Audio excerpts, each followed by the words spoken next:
ونعوذ بالله من شرور أنفسنا ومن سيئات أعمالنا من يهده الله فلا مضل له ومن يضلله فلا هادي له ونشهد أن سيدنا وسندنا ومولانا محمد وبارك وسلم عليه أما بعد فأعوذ بالله من الشيطان الرجيم بسم الله الرحمن الرحيم ولا تقربوا الزنا إنه كان فاحشة وساء سبيلا فقال الله تبارك وتعالى في مقام آخر يمحق الله الربا ويربي الصدقات وقال النبي صلى الله عليه وسلم الزنا يورث الفقر صدق الله العظيم وصدق رسوله النبي الكريم ونحن على ذلك لمن الشاهدين والشاكرين والحمد لله رب العالمين. سر سے لے کر پاؤں تک تنویر ہی تنویر ہے، جیسے منہ سے بولتا ہے قرآن وہ تقریر ہے. حسن مصطفیٰ کو دیکھ کر سوچتی ہے یہ دنیا، وہ مصور کیسا ہوگا جس کی یہ تصویر ہے. سارے حضرات مل کے درود پڑھیں. اللہم صلی علی محمد وعلی آل محمد کما صلیت علی ابراہیم وعلی آل ابراہیم انک حمید مجید. اللہم بارک علی محمد وعلی آل محمد کما بارکت علی ابراہیم وعلی آل ابراہیم انک حمید مجید. محترم سامعین حضرات، جس طرح پچھلے 3 جمعوں سے آپ نے واقعہ معراج سنا، جس کا اکثر حصہ آپ نے سن لیا، کچھ حصہ جو رہتا تھا جو میں نے آج آپ کے سامنے پیش کرنا ہے کہ آقا مدنی صلی اللہ علیہ وسلم جب معراج پہ تشریف لے گئے، 7 آسمان پر پہنچے. 7 آسمان کے بعد آقا مدنی صلی اللہ علیہ وسلم کو جنت اور دوزخ کی سیر کرائی گئی. آقا مدنی صلی اللہ علیہ وسلم ارشاد فرماتے ہیں، میں دیکھتا ہوں 2 ہانڈیاں ہیں. ایک طرف ایک ہانڈی پڑی ہے جس کے اندر گوشت بنا ہوا ہے اور صاف اور پاک اور حلال گوشت ہے اور بڑی اچھی خوشبو ہے.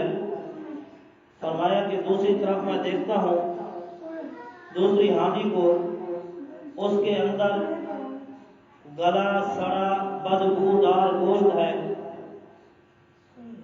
آقا مدنی صلی اللہ علیہ وسلم فرماتے ہیں، میں دیکھتا ہوں جو گوشت گلا سڑا بدبودار گوشت ہے، فرمایا کہ اس کو کچھ عورتیں اور مرد کھا رہے ہیں. فرمایا کہ جب یہ ماجرا دیکھا، آقا مدنی صلی اللہ علیہ وسلم فرماتے ہیں، میں نے جبرائیل علیہ السلام سے پوچھا کہ یہ کیا ماجرا ہے؟ یہ صاف ستھرا خوشبودار گوشت بھی ساتھ پڑا ہے، اس کے باوجود یہ لوگ مرد اور عورتیں بدبودار گوشت کھا رہی ہیں، یہ کیا ماجرا ہے؟ جبرائیل علیہ السلام نے فرمایا، یا رسول اللہ، یہ آپ کی امت کے وہ لوگ ہیں، وہ مرد اور عورتیں ہیں، وہ مرد عورتیں جو زانی عورتیں، زانیہ عورتیں، زانی مرد تھے، جو اپنے حلال چیز کو چھوڑ کر، اپنی منقوہ بیوی کو چھوڑ کر ایک غیر محرم عورت کے ساتھ تعلق جوڑا کرتے تھے، ان کے ساتھ اپنی نفسانی خواہشات کو پورا کیا کرتے تھے، فرمایا کہ یہ وہ مرد ہیں جو بدبودار گوشت کھا رہے ہیں، حلال گوشت بھی ان کے سامنے پڑا ہے لیکن اس کی طرف ہاتھ نہیں بڑھاتے، ادھر نہیں جاتے، یہ بدبودار سڑا ہوا جو گوشت کھا رہے ہیں۔ فرمایا کہ یہ عورتیں وہ عورتیں ہیں جو اپنے خاوندوں کو چھوڑ کے غیر محرم مردوں کے ساتھ تعلق جوڑا کرتی تھیں، ان کے ساتھ اپنے نفسانی خواہشات کو پورا کیا کرتی تھیں۔ تو فرمایا یہ وہ زانیہ عورتیں ہیں جو بدبودار گوشت کھا رہی ہیں۔ دونوں گوشت ایک پاک صاف اور حلال گوشت بھی سامنے ہے لیکن اس کے باوجود بدبودار گوشت کھا رہے ہیں۔ فرمایا کہ یہ فاسق عورتیں وہ زانی اور زانیہ اور مرد اور عورتیں ہیں جو زنا کیا کرتے تھے۔ رب کا قرآن فرماتا ہے وَلَا تَقْرَبُوا الزِّنَا، فرمایا کہ ایمان والوں زنا کے قریب نہ جاؤ۔ دو باتیں کہی ہیں قرآن نے، فرمایا کہ اِنَّهُ كَانَ فَاحِشًا، فرمایا کہ یہ بے حیائی کا کام ہے، وَسَاءَ سَبِيلًا اور بدترین راستہ ہے۔ فرمایا کہ خود بھی زنا سے بچو۔ ایمان والوں کو اللہ نے 15ویں پارے سورہ بنی اسرائیل میں فرمایا وَلَا تَقْرَبُوا الزِّنَا إِنَّهُ كَانَ فَاحِشَةً وَسَاءَ سَبِيلًا، فرمایا کہ ایمان والوں زنا کے قریب بھی نہ جاؤ، اور فرمایا کہ یہ بے حیائی کا کام ہے اور بدترین راستہ ہے، اس سے اپنے آپ کو بچاؤ۔ اس بارے میں آقا مدنی صلی اللہ علیہ وسلم فرماتے ہیں قیامت والے دن زانیہ مرد زانیہ عورتوں پر اللہ رب العزت کی نظر رحمت نہیں ہوگی، اور اللہ رب العزت ان لوگوں پر جن کی خصلت جن کی عادت میں زنا کاری کی جاتی ہے، تو فرمایا کہ ایسے مرد اور عورتوں پر اللہ رب العزت نظر شفقت بھی نہیں فرمائے گی۔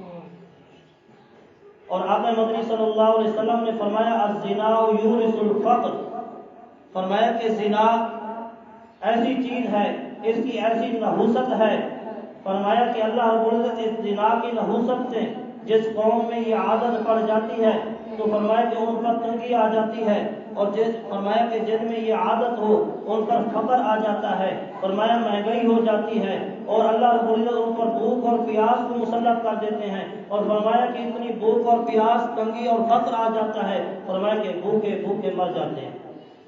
یہ زنا کی نحوست ہے۔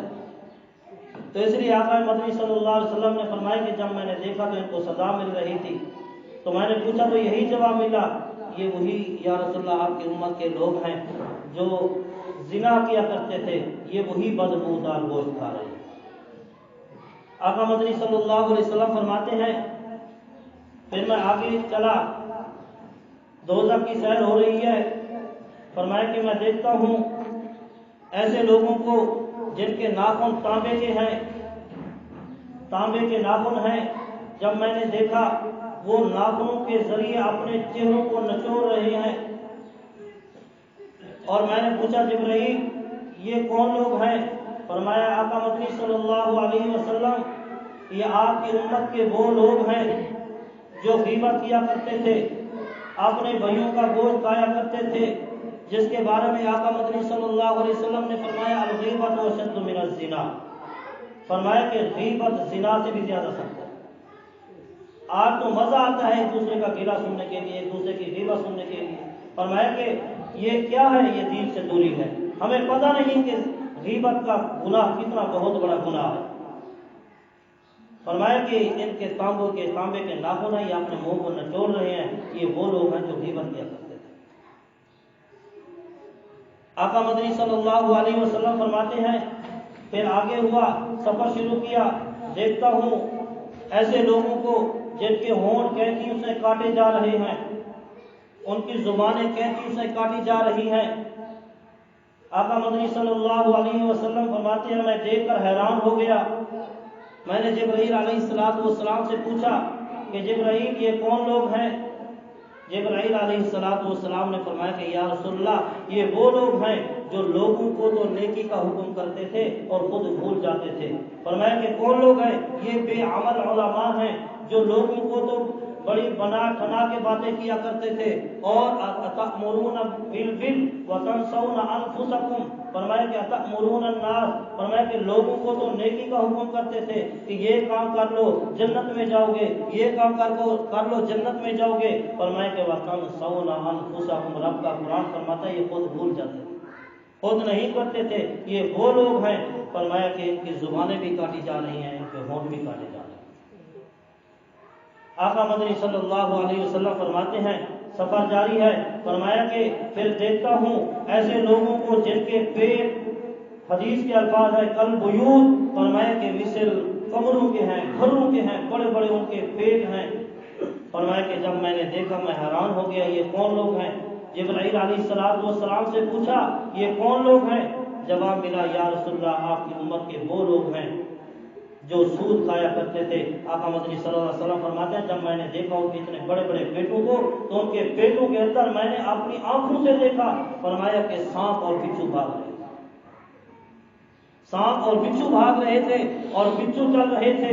تو میں حیران ہو گیا یہ کون لوگ ہیں؟ جواب ملا یہ وہ لوگ ہیں جو دنیا کے اندر رہ کے سود کا کاروبار کیا کرتے تھے، سود دیا کرتے تھے، سود لیا کرتے تھے، اور سود کے کاروبار کو یہ تجارت بنا کر منافع کمانے کے لیے، ترقیاں کرنے کے لیے بڑی کوشش کیا کرتے تھے۔ رب نے فرمایا تمہاری اس تجارت اور نفع کے اندر جو تمہیں نفع نظر آتا ہے 1 لاکھ کے بدلے 1.25 لاکھ، 1.5 لاکھ کے بدلے 2 لاکھ، 2 لاکھ کے بدلے 2.5 لاکھ تمہیں منافع نظر آتے ہیں، رب نے فرمایا میں تمہارے اس منافع اس تجارت کے اندر، میں خدا تمہارے اس منافع اور تجارت کے اندر ایسی نحوست ڈالوں گا، فرمایا کہ تمہیں سمجھ بھی نہیں ہے کہ ہم کماتے کیسے ہیں، اتنا پیسہ آتا ہے سمجھ نہیں آتا جاتا کہاں۔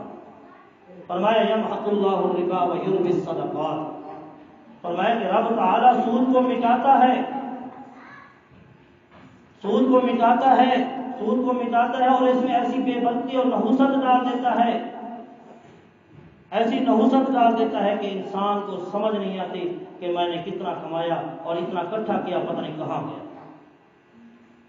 اور سود کے بارے میں آقا مدنی صلی اللہ علیہ وسلم نے فرمایا سود کا اتنا بہت بڑا گناہ ہے، فرمایا کہ جو 1 درہم بھی سود کا کھاتا ہے، فرمایا کہ 36 مرتبہ اپنی سگی ماں سے زنا کرنے سے بھی زیادہ بدتر ہے۔ اللہ ہم سب کو محفوظ فرمائے۔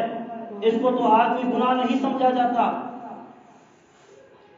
تو میرے دوستو اللہ کے نبی نے اپنی آنکھوں مبارک سے یہ عذاب دیکھ کے یہ اتنے اتنے بڑے پیٹ ان کے اندر سانپ اور بچھو ہیں، یہ نہ سمجھیں کہ ہم مال کما رہے ہیں اور بینک بیلنس بنا رہے ہیں، ہماری تجارتیں ہو رہی ہیں، مال اکٹھا کر رہے ہیں۔ رب نے فرمایا میں خدا ہوں تمہارے ایسے مال کے اندر ایسی نحوست ڈالوں گا کہ تمہیں پتہ بھی نہیں چلے گا کہاں سے آیا اور کہاں گیا۔ یمحق اللہ الربا، اللہ نے فرمایا سود کو مٹاتا ہوں، ختم کرتا ہوں۔ اور فرمایا کہ سودی کاروبار، آقا مدنی صلی اللہ علیہ وسلم نے فرمایا جو سود لیتا ہے اس پر بھی خدا کی لعنت، اور جو دیتا ہے اس پر بھی خدا کی لعنت، اور جو درمیان میں گواہ بنتا ہے اس پہ بھی خدا کی لعنت، اور جو لکھتا ہے اس پہ بھی خدا کی لعنت۔ تو آقا مدنی صلی اللہ علیہ وسلم فرماتے ہیں میں نے یہ عذاب دیکھے اور میں حیران ہو گیا کہ میری امت کے اندر ایسے ایسے گناہ بھی پائے جاتے ہیں۔ تو فرمایا یہ مجرم لوگ ہیں جن کو سزائیں مل رہی ہیں۔ تو مختصر یہ واقعہ بہت لمبا ہے معراج کا، جو اللہ کے نبی صلی اللہ علیہ وسلم نے عجیب و غریب عذاب دکھائے گئے، جو امت آپ صلی اللہ علیہ وسلم کی امت کے لوگ اس عذاب کے اندر ملوث تھے۔ تو فرمایا مختصر 3 عذاب میں نے آپ کے سامنے ذکر کیے ہیں۔ پھر آقا نامدار محمد کریم صلی اللہ علیہ وسلم فرماتے ہیں مجھے جنت کی طرف لے جایا گیا، جب جنت کے اندر داخل ہونے لگا تو آقا مدنی صلی اللہ علیہ وسلم فرماتے ہیں جنت کے اندر قدم مبارک رکھا اور جوتوں کی کھسکساہٹ کی آواز آئی، ایسے پتہ چلتا تھا آگے کوئی جا رہا ہے۔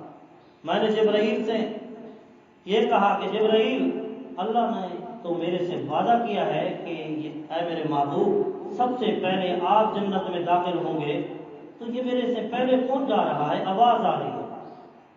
تو جبرائیل علیہ السلام نے فرمایا یا رسول اللہ اللہ کا وعدہ سچا ہے اور حق ہے، سب سے پہلے آپ جنت میں پہلے جائیں گے۔ فرمایا کہ یہ پہلے جو جوتوں کی کھسکساہٹ کی آواز آ رہی ہے، فرمایا کہ یہ وہ آپ کا صحابی، آپ کا غلام کالا بلال ہے جس نے آپ کی غلامی اختیار کی، جس نے آپ کا عشق اپنایا، اس نے ایک ایک سنت کو اپنے جسم پر اپنانے کی کوشش کی، جس نے بڑی بڑی قربانیاں دیں، ان کی عظمت پہ قربان جاؤں۔ فرمایا کہ یا رسول اللہ، یہ وہ آپ کا غلام ہے، ادنا سا غلام ہے جس نے اتنی قربانیاں دیں، آپ کا سچا عاشق بنا، وہ چلتا مکے کی گلیوں میں ہے، اس کے جوتوں کی کس کساٹ کی آواز آسمانوں پہ جنت پہ سنائی دے رہی ہے۔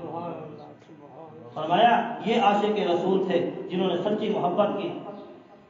ان کی عظمت کا ایک اور آپ کو میں واقعہ سناتا ہوں۔ حضرت بلال حبشی رضی اللہ تعالی عنہ جب مکہ فتح ہوا، آقا مدنی صلی اللہ علیہ وسلم بادشاہ بن کے مکے کے اندر داخل ہوئے۔ فرمایا کہ آقا مدنی صلی اللہ علیہ وسلم نے حکم دیا کہ بلال اس بیت اللہ کی چھت پہ کھڑا ہو جا، اس پہ چڑھ جا، کھڑا ہو کے بلند آواز سے اذان دے۔ بلال حبشی رضی اللہ تعالی عنہ سوچنے لگے، حکم محمد الرسول اللہ کا ہے، اللہ کے نام کو بلند کرنا ہے، چھت بیت اللہ کی ہے، ادب کے خلاف ہے، لیکن حکم رسول ہے، حکم ادب سے مقدم ہے۔ فرمایا کہ میں حکم مانتے ہوئے بیت اللہ کی چھت پر چڑھ گیا، اللہ اکبر کی آواز بلند کی، صدا کی، مکمل اذان دی۔ اور ایک بات اور بھی آپ کو بتا دوں، فرمایا کہ دنیا والوں کو یہ پتہ چل جائے کہ بلال کا کیا مقام ہے، جس نے اللہ کے نبی کے ساتھ محبت کی، سچا عشق کیا اور سچی محبت کی، اللہ نے کیا مقام دیا۔ اللہ کے نبی صلی اللہ علیہ وسلم نے حکم دیا کہ بیت اللہ کی چھت پر کھڑے ہو کے اللہ کی آواز کو بلند کر۔ فرمایا کہ جب بیت اللہ کی چھت پہ حضرت بلال حبشی رضی اللہ تعالی عنہ نے جواب دیا، فرمایا کہ کائنات والوں دیکھ لو، لوگ دور دور سے سفر کر کے بیت اللہ کا طواف کرنے کے لیے آتے ہیں، بیت اللہ کے غلاف کو پکڑ کر چومتے ہیں اور خود بخود قریب جا کے سینے سے لگاتے ہیں، آنکھوں پہ لگاتے ہیں، چومتے ہیں۔ فرمایا کہ آج بلال بیت اللہ کی چھت پہ کھڑا ہے، اس کے پاؤں کے تلووں کو بیت اللہ خود چوم رہا ہے۔ یہ کیا ہے؟ اللہ کے نبی سے سچی محبت ہے۔ آقا مدنی صلی اللہ علیہ وسلم فرماتے ہیں، سفر جاری ہوا آگے جنت کے اندر، فرمایا کہ ایک محل دیکھا، بہت خوبصورت محل، بہت خوبصورت محل میرے سامنے آیا اور خوشبو آئی، ایسا محل میں نے کبھی نہیں دیکھا جنت کے اندر، پیچھے بھی سفر کرتے آ رہا ہوں۔ فرمایا کہ ایسی خوشبو اور شیشے کا محل، جب اندر سے دیکھتا ہوں تو حوریں وضو کر رہی ہے۔ تو میں نے جبرائیل سے پوچھا، جبرائیل، فرمایا کہ یہ کس کا محل ہے کہ اللہ رب العزت نے اس کا محل تیار کر کے جنت کے اندر رکھا ہوا ہے؟ فرمایا کہ یہ آپ کا یار حضرت عمر فاروق رضی اللہ تعالیٰ عنہ۔ آقا مدنی صلی اللہ علیہ وسلم فرماتے ہیں، اس کے بعد میرا اگلا سفر شروع ہوا سدرۃ المنتہا سے آگے، تو جبرائیل علیہ السلام نے فرمایا کہ یا رسول اللہ اب میرا سفر یہاں پہ ختم، میں آگے نہیں جا سکتا۔ اللہ کے نبی محمد کریم صلی اللہ علیہ وسلم نے فرمایا، جبرائیل مکے سے چلے تھے تو میرے ساتھ تھا، مکے سے مدینے تک ساتھ تھا، مدینے سے بیت المقدس تک تو بھی میرے ساتھ تھا، پہلے آسمان پہ، دوسرے آسمان پہ، تیسرے، چوتھے، پانچویں، چھٹے، ساتویں تک تو بھی میرے ساتھ تھا، جنت دوزخ کی سیر کی پھر بھی تو میرے ساتھ تھا۔ فرمایا کہ اب بھی میرے ساتھ چل۔ فرمایا کہ یا رسول اللہ اب میں نہیں جا سکتا، میرے پاس کی بات نہیں ہے، کیوں؟ آگے اگر جاؤں گا تو اللہ کی تجلی سے میرے پر بھی جل جائے، اللہ کی تجلی سے میرے پر بھی جل جائیں گے، میں آگے نہیں جا سکتا۔ آقا مدنی صلی اللہ علیہ وسلم ایوان قدرت میں پہنچے، اللہ رب العزت کے سامنے پیش ہوئے۔ حضرت ابن عباس رضی اللہ تعالیٰ عنہ کی روایت ہے، رأیت عز وجل، فرمایا کہ میں نے اللہ کو اپنے آنکھوں سے دیکھا۔ فرمایا کہ یا تو اس وقت خدا تھا یا میں محمد مصطفیٰ۔ فرمایا کہ میزبان کے پاس ایک مہمان جاتا ہے، تحفے اور ہدیے لے کے جاتا ہے، میں اس کے گھر جا رہا ہوں تو تحفے اور ہدیے طوائف لے کے جاؤں۔ فرمایا کہ جب آقا مدنی صلی اللہ علیہ وسلم فرماتے ہیں میں اللہ کے سامنے پیش ہوا، گفتگو شروع ہوئی تو اللہ نے فرمایا کہ اے میرے محبوب، تو میرے لیے کیا لے کے آیا ہے؟ تحفے کے لیے، میرے لیے تحفے کے لیے کیا لے کے آیا ہے؟ اللہ کے محبوب سرور کائنات والد و جہاں محمد کریم صلی اللہ علیہ وسلم فرماتے ہیں یا اللہ آپ کھانے سے بھی پاک ہیں، آپ پینے سے بھی پاک ہیں، دنیا کی جتنی بھی چیزیں ہیں ان کی ضرورت آپ کو نہیں ہے۔ فرمایا میں تحفے جو لایا ہوں التحیات للہ، فرمایا کہ تمام قولی عبادتیں یا اللہ تیرے لیے، جو بھی میری زبان سے ذکر نکلے، جو بھی تیری تعریف نکلے، تمام قولی عبادتیں یا اللہ تیرے لیے۔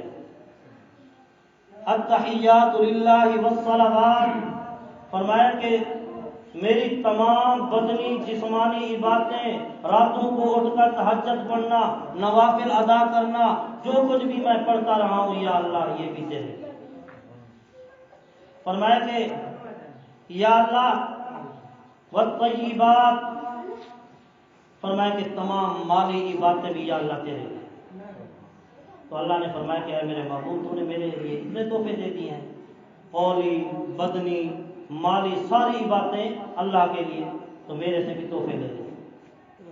السلام علیکہ ایھا النبی، فرمایا کہ میرا تحفہ یہ ہے کہ آپ پر سلامتی ہو، ورحمۃ اللہ وبرکاتہ، فرمایا کہ آپ پر رحمتیں نازل ہوتی رہے، وبرکاتہ، اور آپ پر برکتیں نازل ہوتی رہے۔ پھر حضور صلی اللہ علیہ وسلم کو اپنی امت کے ساتھ کتنی محبت ہے، ذرا توجہ تو کریں۔ آج ہم دین سے دور ہیں، ہمیں دین کی قدر نہیں، دین کی پہچان نہیں۔ یہ صحابہ کے تاریخ پڑھو، صحابہ کتنا اللہ کے نبی محمد کریم صلی اللہ علیہ وسلم کے ساتھ محبت کیا کرتے۔ تو فرمایا کہ دل میں خیال آیا کہ اللہ رب العزت میرے اوپر رحمتیں، برکتیں، سلامتیاں دے رہے ہیں، میری امت پر بھی ہونی چاہیے۔ تو اللہ رب العزت نے فرمایا وَعَلَىٰ عِبَادِ اللَّهِ الصَّالِحِينَ، فرمایا کہ اے میرے محبوب تیرے نیک بندوں پر رحمتیں بھی ہوں، برکتیں بھی ہوں، سلامتیاں بھی ہوں۔ عرش معلیٰ پہ بیٹھے ہیں، پھر بھی اپنے محبوب کو اپنی امت کی محبت اور پیار یاد ہے کہ جس طرح رب العالمین میرے اوپر رحمتیں اور برکتیں نازل فرما رہے ہیں، میری امت پر بھی اس طرح۔ تو آقا مدنی صلی اللہ علیہ وسلم کو اللہ رب العزت نے 3 تحفے دیے۔ بات مختصر کرم، بہت لمبا واقعہ ہے۔ فرمایا کہ پہلا تحفہ اللہ رب العزت نے آقا مدنی صلی اللہ علیہ وسلم کو نماز کا دیا، نماز کا تحفہ دیا۔ تقدیر میں 50 نمازیں لکھی ہوئی تھیں اس امت کے لیے۔ آقا مدنی صلی اللہ علیہ وسلم اللہ رب العزت نے جب 50 نمازیں دی تو واپس آئے، موسیٰ علیہ السلام سے کئی ملاقاتیں کی، ان کے مشورے کے مطابق آخر 5 بجے۔ پھر بھی حضرت موسیٰ علیہ السلام، بات کو مختصر کر رہا ہوں، موسیٰ علیہ السلام پھر بھی کہا کہ یا رسول اللہ دوبارہ جو 5 سے بھی کم کرا کے، 5 سے بھی کم کرا کے ہو۔ آپ نے مدنی صلی اللہ علیہ وسلم نے فرمایا کہ مجھے حیا آتی ہے، میں دوبارہ نہیں جاتا۔ تو اللہ رب العزت نے فرمایا کہ اے میرے محبوب تقدیر میں 50 لکھی ہوئی تھی، آپ بار بار چکر لگا کے 5 لے رہے ہیں، لیکن ایک تحفہ اور بھی دے رہا ہوں، آپ کی امت کے لیے پڑھیں گے 5، ان کو ثواب میں 50 کر دوں گا۔ فرمایا کہ آقا مدنی صلی اللہ علیہ وسلم کو دوسرا تحفہ اللہ رب العزت نے یہ دیا، وَالشَّفَاعَةُ لِأُمَّتِي، اے میرے محبوب قیامت والے دن تو سفارش جس کے لیے کرتا جائے گا، میں خدا اس کو جنت میں داخل کرتا جاؤں گا۔ اور تیسرا تحفہ جو اللہ رب العزت نے دیا، سورہ بقرہ کی 2 آخری آیات ہیں۔ 2 آخری آیات اللہ رب العزت نے آقا نامدار محمد کریم صلی اللہ علیہ وسلم کو دی۔ فرمایا کہ جو شخص ان کو رات کو پڑھ کے سوئے گا، اس کے ایمان کی بھی حفاظت کرنا میں خدا کا کام ہے، اس کے مال کی بھی حفاظت کرنا میں خدا کا کام ہے، اس کے جان کی حفاظت کرنا بھی میں خدا کا کام ہے۔ یہ تحفے طوائف لے کر آقا نامدار محمد کریم صلی اللہ علیہ وسلم واپس آئے، اور ایک اور بھی اللہ رب العزت نے فرمایا کہ اے میرے محبوب سب کلمہ پڑھنے والوں کی بخشش کر دوں گا، لیکن جو شرک کر کے آئے گا اس کی بخشش نہیں کروں گا۔ آخری بات، آقا نامدار محمد کریم صلی اللہ علیہ وسلم کو اللہ رب العزت نے عرش پہ بلا کے کائنات کو یہ بتانا تھا، امت کو یہ بتانا تھا کہ آقا نامدار محمد کریم صلی اللہ علیہ وسلم عرش معلیٰ پہ اللہ رب العزت کے سامنے تشریف فرما ہے، فرمایا کہ 7 زمینیں نیچے، تمام مخلوق نیچے، چاند سورج نیچے، 7 آسمان نیچے، سدرۃ المنتہا نیچے، آقا مدنی صلی اللہ علیہ وسلم سب سے اوپر۔ فرمایا کہ حضور علیہ السلام کے پاؤں مبارک ساری کی ساری کائنات نیچے۔ لوگوں سمجھ جاؤ کہ جس طرح میرے محبوب آج بلندی پہ ہیں تو اس طرح میرے محبوب کی شان اور مقام بھی اتنا تمام کائنات سے بلند اور برتر ہے۔ واخر دعوانا الحمدللہ۔